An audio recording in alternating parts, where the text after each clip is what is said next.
हाल ही में संपन्न हुए महाराष्ट्र चुनावों में गद्दार दंगाई गद्दारों एक सेकंड भाजपाइयों की भारी बहुमत से जीत के बाद वो सभी लोग जिनके ऊपरी महले में थोड़ा सा भी दिमाग है और जो गोबर से भरा हुआ नहीं है, सबको लगने लगा कि कुछ तो गड़बड़ है। वहीं पे जहां हम जैसे लोग चीखते चिल्लाते ही रह गए, मरकटवाड़ी के गांव के लोगों ने डिसाइड किया कि उनके पास दिमाग के साथ साथ जिगरा भी है। मरकटवाड़ी महाराष्ट्र का वो गांव जहां के एक पोलिंग बूथ से भाजपा के कैंडिडेट को एनसीपी के कैंडिडेट से ज्यादा वोटें मिल गई, तो गांव वालों ने कहा हमें ईवीएम पे भरोसा ही नहीं है, हम मनबे नहीं करेंगे, दोबारा चुनाव करवाओ। फिर क्या था, गांव वालों ने इलेक्शन कमीशन ऑफ इंडिया को लिखित में अर्जी दी कि हमें दोबारा से इलेक्शन करवाने हैं, वो भी पेपर बैलेट से, ईवीएम नहीं चलेगा हमारे यहाँ।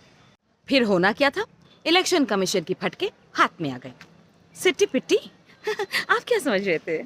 इलेक्शन कमीशन ऑफ इंडिया ने न केवल दोबारा इलेक्शन करवाने से बिल्कुल मना करवा दिया, बट इनफैक्ट गांव वाले जब अपने रिसोर्सेज और अपना पैसा लगाकर एक मॉक पोल करना चाहते थे कि कम से कम पता तो चले कि ऐसा हुआ तो कैसे हुआ, इलेक्शन कमीशन ऑफ इंडिया ने लोकल एडमिनिस्ट्रेशन के साथ मिलकर सेक्शन 144 यानी कर्फ्यू लगा दिया पूरे गाँव में।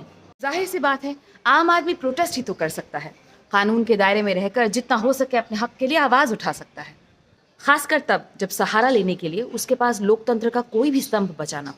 फिर क्यों इलेक्शन कमीशन ऑफ इंडिया, जो एक ऐसी बॉडी है जिसे संविधान के अंतर्गत ही काम करना है, उसने इस तरह की एक सिंबॉलिक प्रोटेस्ट को होने नहीं दिया? किस बात का डर है? अगर ईवीएम्स उतने ही परफेक्ट और टैंपर प्रूफ है जितना ईसीआई कहती है, तो हो जाने देते एक मॉक इलेक्शन। लाखों गांव के लाखों पोलिंग बूथ में से एक पोलिंग बूथ पे मॉक बैलेट पेपर से इलेक्शन हो रहा था, क्या हो जाता? किस बात का डर? खैर, ईवीएम की गुणवत्ता और विश्वसनीयता पे सवाल शुरुआत से रहे हैं। कई सालों से प्रशांत भूषण, महमूद प्रचार जैसे वकील, राजू परुलेकर जैसे राइटर और सिविल सोसाइटी के तमाम मेंबर्स कॉन्स्टेंटली ईवीएम पर सवाल उठाते आ रहे हैं।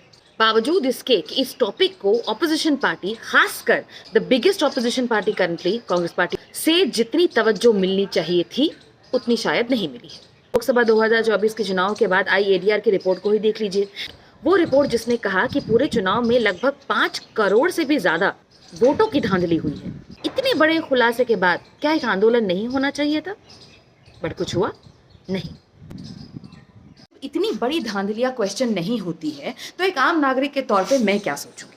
यही ना कि ऑपोजिशन शायद सोच रही हो कि आज जो ईवीएम की चाबी सत्ता के पास है, कल शायद मेरे पास हो। All of this is conjecture.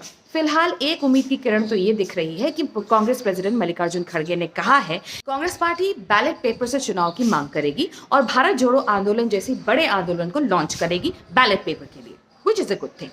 मुझे वैसे इस देश की जनता से अब कोई उम्मीद बची नहीं है, लेकिन मरकटवाड़ी ने एक आंदोलन की राह में शायद पहला कदम से रखा है और दिल में मेरे हलचल सी हुई है।